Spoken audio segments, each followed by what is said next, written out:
देखो, हमारे यहाँ पे आज जो प्रोग्राम मुनक्किद हुआ, जिसमें कलमाबाद से, गाज़ियाबाद से, पोहरूपट से और लंगेट से लोग आए थे। इनके तरह तरह के मसले मसाइल है, उन्हीं का हम अजाला करने आए थे, उन्हीं मसलों को सुनने आए थे।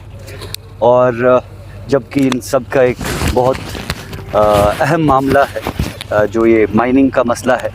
इनको हमने कस्टमरी माइनिंग के लिए सरकार ने अलाउ किया था, और रिसेंटली फ्लैश फ्लड्स के बाद वो कस्टमरी ऑर्डर जो है वो ख़ारिज कर दिया गया, रद्द कर दिया गया डीएमओ साहब ने।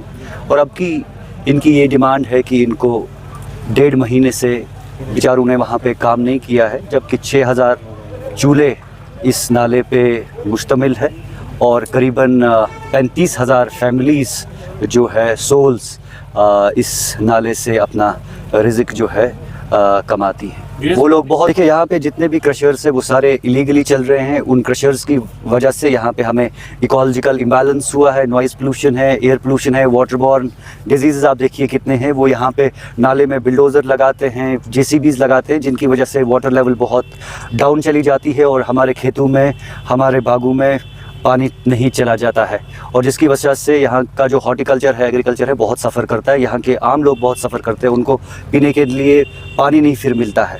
और क्रशर्स तभी अलाउ करे जाने चाहिए कि जब किसी क्रशर वाले के पास गवर्नमेंट की तरफ से कोई वर्क ऑर्डर हो, उस टाइम क्रशर अलाउड होने चाहिए। अदरवाइज़ ये दिन को क्रशर चलाएंगे, कॉन्टीन्यूसली रात को क्रशर चलाएंगे, वो हम किसी भी हालत में अलाउ नहीं करेंगे। उसके लिए मैं सरकार से भी रिक्वेस्ट करूंगा, डिप्टी कमिश्नर मैडम साहिबा से रिक्वेस्ट करेंगे, एसएसपी जो हनवारा है दाऊद साहब, उनसे रिक्वेस्ट करेंगे कि ये बिल्कुल क्रशर्स यहाँ पे अलाउड आप ना करें, क्योंकि ये इन्वायरमेंट के लिए बेहद ख़तरनाक साबित हो सकता है। देखिए, लंगेट हमेशा सियासी इस्तेसाल का शिकार रहा है, और ये भी जो चल रहा है ये भी सियासी इस्तेसाल है कि यहाँ पे जो चुने हुए नुमाइंदे हैं, अभी चाहे बीडीसी हो या डीडीसी हो, उन लोगों ने इन तामीली या तरक्याती कामों के लिए कभी तवज्जो नहीं दी, कभी इनके लिए ये अहमियत नहीं थी। इस वजह से जो भी आप ये अंडर डेवलप चीज़ें देखते हैं, जबकि लोगों के पास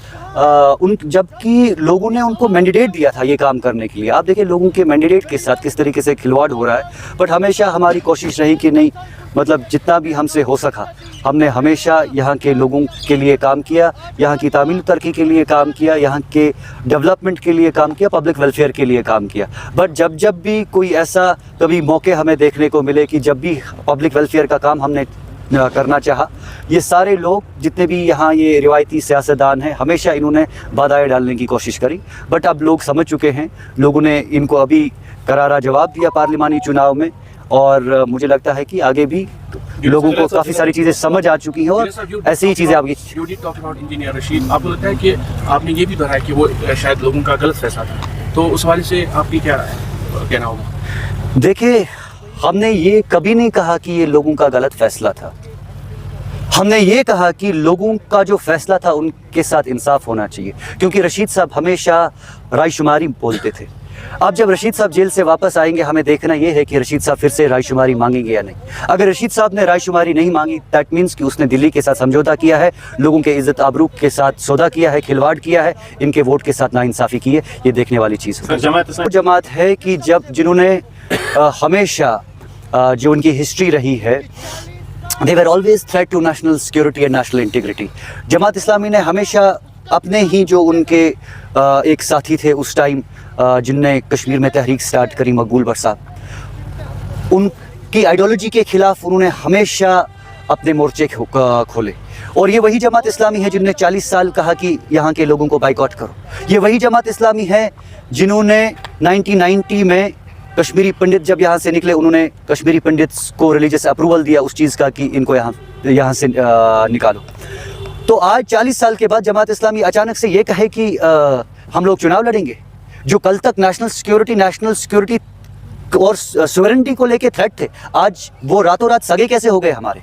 कल को सलाउद्दीन कहेगा हम यहाँ पे चुनाव लड़ेंगे, तो इसका मतलब हमारे मुल्क का दिल इतना वसी है कि इतने खून खराबा करके हम उनको आगोश में लाएंगे, हम उनको गले लगाएंगे। ये कैसे हो सकता है? Law should be for all. आप देख रहे हैं ना किस तरीके से स्ट्रीमलाइनिंग हो रही है, किस तरीके से जिसने भी कानून के खिलाफ, कभी कानून के खिलाफ मतलब निकला हो, कानून तोड़ा हो, उनके खिलाफ तो आप देख रहे हैं। यहाँ पे तो पार्लियामेंट मेंबर को बख्शा नहीं गया। आपका पार्लियामेंट मेंबर लंगेट का ही है, उसने भी कानून तोड़ा, उसको तो एनआईए ने अभी तिहाड़ में रखा है।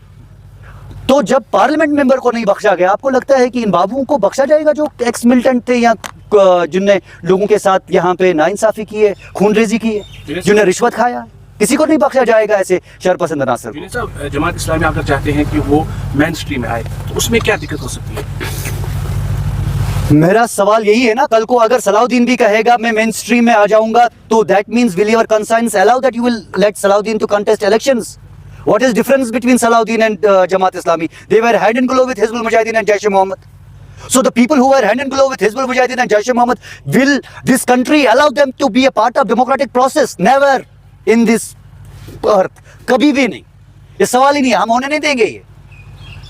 सर पुलों के नजदीक जाने की कोई कोशिश वो उन्होंने हमारे साथ आज वादा किया कि कस्टमरी माइनिंग अलाउ अगर की जाएगी। इन्होंने यकीन दहानी करी आप लोगों के सामने कि हम लोग पुलों के नज़दीक जो है माइनिंग नहीं करेंगे, जो भी यहाँ पे एम्बैंकमेंट्स है उनके पास जाके माइनिंग नहीं करेंगे, बिल्कुल एक कायदे कानून से चीज़ों को आगे बढ़ाएंगे, ऐसे ही काम चलेगा।